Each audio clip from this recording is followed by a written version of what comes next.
नमस्कार दोस्तों, आपका स्वागत है एक नई वीडियो में। आपने देखा होगा मैं वोडाफोन आइडिया की कवर नहीं कर रहा हूं, न्यूज क्योंकि वोडाफोन आइडिया धीरे धीरे पेस पे अपने भाई बढ़ रहा है। लेकिन सवाल ये उठता है कि मार्केट में हम बोल रहे थे भाई मोनोपोली हो जाएगी, डुओपोली हो जाएगी। चलो वो चीज धीरे धीरे ठीक हो जाएंगी, धीरे धीरे वोडाफोन आइडिया रोल आउट करे और बीएसएनएल भी। हमारे लिए बहुत अच्छी बात है। अगर आप मुझे रेगुलरली देखते हो तो आपको ये बात पता होगी कि भाई ये जितना धीरे आए उतना अच्छा है। तब तक जियो अपना अनलिमिटेड 5G रखेगा, तब हम मजे लेते रहेंगे। लेकिन यहां पर कभी आपने सोचा है कि जियो सिर्फ अब एक 5G प्रोवाइडर नहीं है, वो ब्रॉडबैंड भी प्रोवाइड करता है, वो एयर फाइबर भी प्रोवाइड करता है, वो क्लाउड पीसी भी प्रोवाइड करता है, टीवी सर्विसेज यानी सेट टॉप बॉक्स भी प्रोवाइड करता है और बहुत सारी चीजें वो प्रोवाइड करता है। सो यहां पर उसकी पकड़ बहुत ज्यादा है। इसके पीछे कारण पता है क्या है कि जियो ने सबसे पहले अपना 5G निकाला, क्योंकि उसकी शुरुआत 4G से हुई थी और तुरंत उसने 5G निकाल दिया। अब 5G के साथ उसने फाइबर ऑप्टिक पर भी बहुत काम किया। सो 5G 4G के उसने नेटवर्क बिठाए तो उन्हीं टावरों पे 5G उसने तुरंत इंप्लीमेंट कर दिया। उसके बाद उसने फाइबर ऑप्टिक बिछाए और उसी की मदद से एयर फाइबर देना शुरू कर दिया। उसने अपना सेट टॉप बॉक्स निकाला और उसी मदद से वो क्लाउड वगैरह भी देने लगे। सो वो एक चीज निकालता है तो उस पर दूसरी चीज तुरंत ऐड कर देता है। सो कोई भी एक अगर लॉन्च जियो का होता है तो वो वहीं तक सीमित नहीं होता, वो आगे की प्लानिंग के साथ होता है। और जियो को एक जो एडवांटेज मिला वो ये भी मिला कि फाइबर ऑप्टिक हर जगह पहुंच गया। तो जो अनलाइसेंस्ड स्पेक्ट्रम है 5 गीगाहर्ट्ज का वाईफाई वाला, जो अभी टैप नहीं किया था मार्केट में किसी ने, हालांकि बहुत सारे किया था लेकिन बहुत कम लोगों ने। आपको पता है पॉइंट टू पॉइंट जो होता है, जिसे बीएसएनएल का एयर फाइबर बहुत वक्त से चल रहा है, लेकिन वो इतना ज्यादा एडवर्टाइज्ड नहीं है। आपको मालूम है ये जो जियो का एयर फाइबर आया, इससे शायद 2-3 साल पहले या उससे पहले से भी BSNL point two point internet provide करता है वहां पर जहां पर फाइबर ऑप्टिक के तार नहीं पहुंचे हुए। ये सर्विस आप बीएसएनएल के किसी भी अधिकारी से जाके पूछो, वो आपको बता देगा। बट प्रॉब्लम ये है कि बीएसएनएल ने कभी उसको इतना एडवर्टाइज किया ही नहीं। वो अपने ऑफिस तक ही रह गया जिनको पता है उन्होंने लगवा लिया, जिनको नहीं पता उन्होंने नहीं लगवाया। और प्लान्स भी बहुत सस्ते से। इनफैक्ट जो अनलिमिटेड प्लान है ना, वो शायद 400 रुपए से शुरू थे, बहुत किफायती। जबकि आप जियो को देखो तो 699 से कितने से शुरू है वो, राइट। सो लोगों को नॉलेज नहीं थी, पता नहीं था, एडवर्टाइज नहीं किया, मार्केटिंग नहीं की ठीक से, इसलिए नहीं। लेकिन जियो एयर फाइबर भाई वो मिलियंस ऑफ लोगों को कवर कर चुका है। जियो एयर फाइबर जो कि अनलिमिटेड है भी नहीं, 3000 जीबी देता है वो, उसके बाद फिर टॉपअप डलवाना पड़ता है, फिर 3000 जीबी ऐसे कुछ आप बाय कर सकते हो। अनलिमिटेड ना होने के बाद भी वो इतने लोगों तक पहुंच गया क्योंकि उसकी मार्केटिंग बहुत अच्छी थी। और वो जो फ्रीक्वेंसी पे वो अपने एयर फाइबर को ऑपरेट करता है वो अभी लाइसेंस्ड नहीं है, या ज्यादा लोग उसको अभी टैप नहीं कर रहे। तो दोस्तों, क्या आपको भी लगता है कि आपके मोबाइल रिचार्ज बहुत ज्यादा महंगे पड़ते हैं आपको?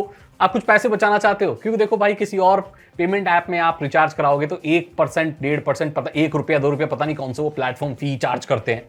भाई एक तो ऐसे रिचार्ज बहुत महंगे हैं, तुम प्लेटफॉर्म फी चार्ज कर दो।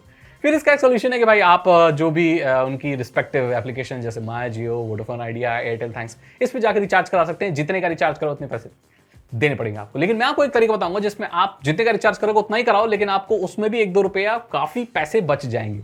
ठीक है, मैं बात कर रहा हूं मैक्स पे की। इस एप्लीकेशन को जाकर डाउनलोड करो और इससे रिचार्ज करो, और हर रिचार्ज पर आप कुछ ना कुछ पैसे बचा सकते हो। तो यहां पर आपके पैसे बच रहे हैं। रिचार्ज करना है तो मैक्स पे से आप रिचार्ज कर सकते हैं और उसका लिंक आपको डिस्क्रिप्शन में मिल जाएगा। यहां पर बिल्स वगैरह भी पे कर सकते हो और बहुत सारी सर्विसेज हैं, आप चेकआउट करो। वोडाफोन आइडिया अभी अपने 5G को ही रोल आउट करने में स्ट्रगल कर रहा है। सो अगर वो अपनी अटेंशन को डिवाइड कर देता है, मतलब यार वो अब इधर उधर भागता है, तो वो कोई भी एक सर्विस ठीक से लॉन्च नहीं कर पाएगा टाइम पर। और उसका अभी ध्यान है वोडाफोन आइडिया का, भाई कैसे कैसे प्रॉफिट निकाला जाए, ताकि एटलीस्ट हम अपने मोबाइल नेटवर्क को थोड़ा देर तक खींच पाए। क्योंकि एजीआर ड्यूज वगैरह हैं, बहुत सारी चीजें हैं जो देनी है भाई सरकार को, ड्यूज वगैरह देने।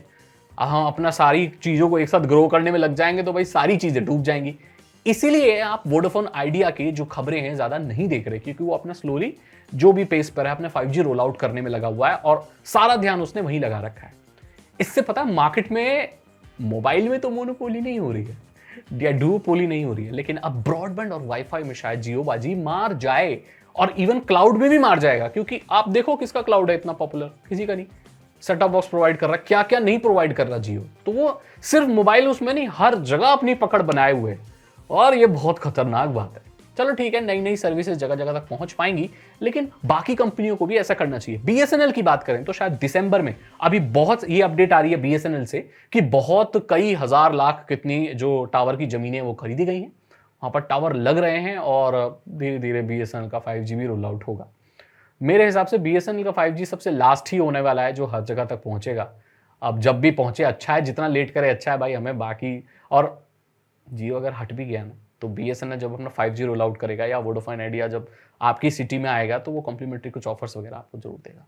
तो भाई हमारे अभी 1-2 साल तो मजे ही हैं यही करके चलो, तुम चलो धीरे धीरे पेस में भाई, हम तो यार है। और जब तक ये खत्म होगा ना, मैं एक अंदर की बात बताता हूँ, जब तक ये सारी चीजें खत्म होगी ना तब तक सैटेलाइट इंटरनेट के प्रमोशनल ऑफर्स आ जाएंगे। सो 1-1.5 साल आप उसको खींच सकते हो। जब ये सब हो जाएगा ना तो मतलब 3 साल अभी आपके पास है मजे वाले, इंजॉय कर लो। उसके बाद मार्केट मैच्योर हो जाएगी और देख लेना कोई और कंपनी भी निकल कर आएगी और फिर वो देगी। कंज्यूमर के तो मजे आ रहे हैं कटे। मैं बता रहा हूं इंटरनेट का गोल्डन एरा चल रहा है, मजे ले लो भाई। क्योंकि मैंने जो दौर देखा मैं आपको बता रहा हूं भाई, इंटरनेट ठीक से लोड नहीं होता था, अभी तो मजे हैं। इसी के साथ इस टेलीकॉम के अपडेट की इस बातचीत को यहीं खत्म करते हैं। किसी एक पर्टिकुलर टॉपिक पर नहीं है वीडियो, लेकिन मैं यहाँ पर टेलीकॉम के अपडेट के बारे में बात कर रहा हूँ क्योंकि आपको पता होगा टेलीकॉम में काफी कवर करता हूँ, काफी इंटरेस्टिंग चीजें चलती है भाई टेलीकॉम में, और बात करना तो भाई बनता है। अगर आपको ये वीडियो अच्छी लगी तो लाइक करें, दोस्तों के साथ शेयर करें। मैं मिलता हूं आपसे अगली वीडियो में। Thank you so much and good